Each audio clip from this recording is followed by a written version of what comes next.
The Taming of Coyote, Chapter 13. A heavy gust of wind whistled through the woods. Any vision of the outside world was virtually impossible. The dark clouds over shaded woods and a blanket of wisping rain made clear the hazards of the unfortunate. Sonia was certainly grateful that it was out there, and she was in here. Ezra slept on the floor beside her as she sat on a cushioned trunk by the window. Though a fire crackled in the bedroom's fireplace, Sonia kept a quilt wrapped around her. It brought a further sense of calm and cozy over her. "What are you doing over there?" Coyote asked gruffly. Sonia spun her head around with a start. "I told you to stay off that foot." He came in often to check on her and the fire. For the few days that Sonia had spent with Coyote, she had yet to see the devil in him. "I did stay off my foot," she replied. "I got tired of sitting in the bed, so I hopped on my good foot to get over here." Coyote debated giving her a good scold. However, seeing the image in his head of her hopping towards the trunk made him shake his head and laugh.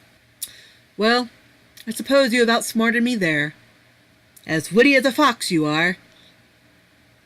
After stoking her fire, he stood beside her. He placed a hand on her shoulder and looked over and beyond her to the miserable world outside. "Hunting will be poor tonight. Not even animals want to be out in that mess more than they have to. It's quite nasty. It means that one doozy of a winter is coming." "I hope that everything is prepared," Sonia remarked. She then paused and glanced at the hand that Coyote was resting upon her shoulder. She wondered if his absent squeezes and caresses were for her, or the comfort of the warm fabric of the quilt. She figured that it had to be the latter when she noticed a nostalgic stare in his eyes. "Do you want it?" "No," he sighed. It was rather surprising that, without looking, he knew what she meant. "Memories is all. This quilt was a gift to me many, many years ago."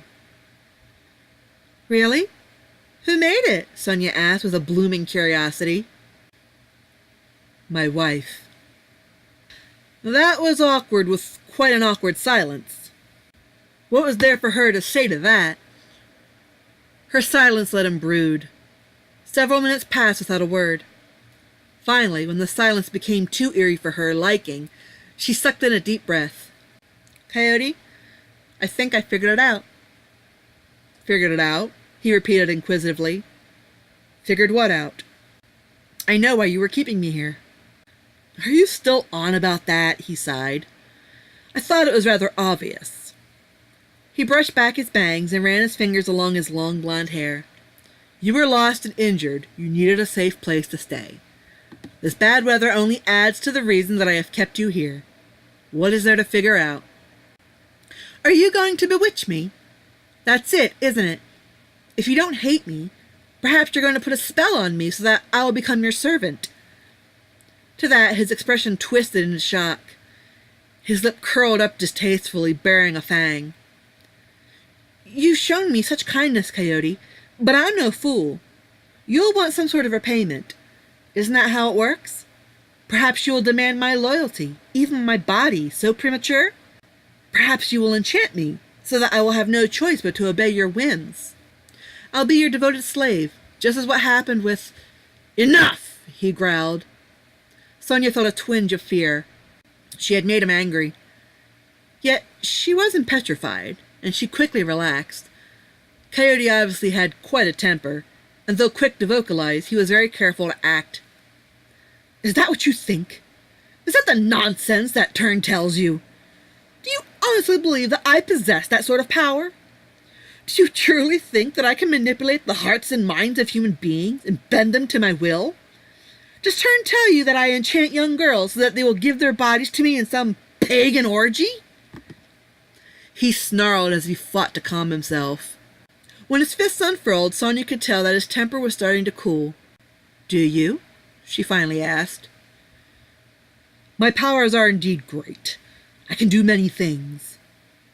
But they are not so great to compare me to a god. I do not have it. I have my influence. I have my powers and my place where I am above men. But no matter what anyone has ever said then, now, or in the future, I am no god. I do not have power over human beings. Such nonsense both flatters and offends me. I worked very hard to win the heart of my wife.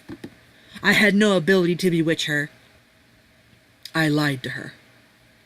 He blushed almost shamefully. "She was rendered spellbound by my lies, but not by my magic. Even then, I was not lying in my heart.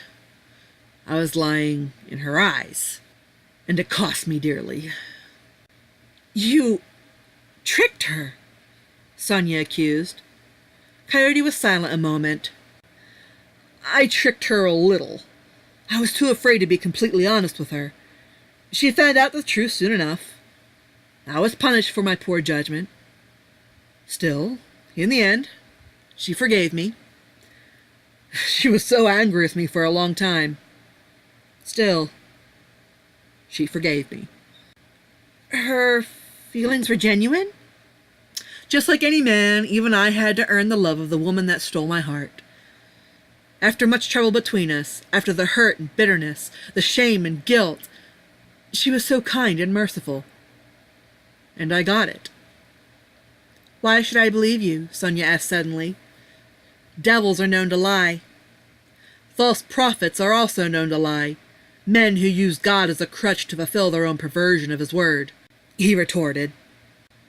It silenced and humbled her. "All the villages around here have converted to Christianity. Yet it is only Tern that incurs my wrath. Yet Tern believes that it is God that I am angry with. Tern believes that my hatred is the grace of God. Because Tern loves God, I am embittered. That is idiotic, when I feel no such hatred towards the other villages. If I truly had the power that Tern believes I have, why would I only settle for just one? Why would I not kidnap and bewitch a cult of my own? I would have a harem of succulent beauties to please my every desire." He let out an annoyed snort. "Use some logic and common sense." Sonia lowered her gaze shamefully. Lord Grundle would have her ignore this devil. However, Coyote had sincerity about him. She felt it more in him, and then realized that this sincerity was never present in Lord Grundle. She believed him.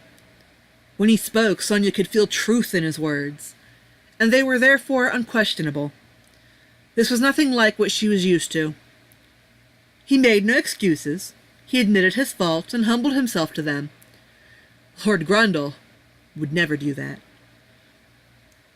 "What really happened, Coyote?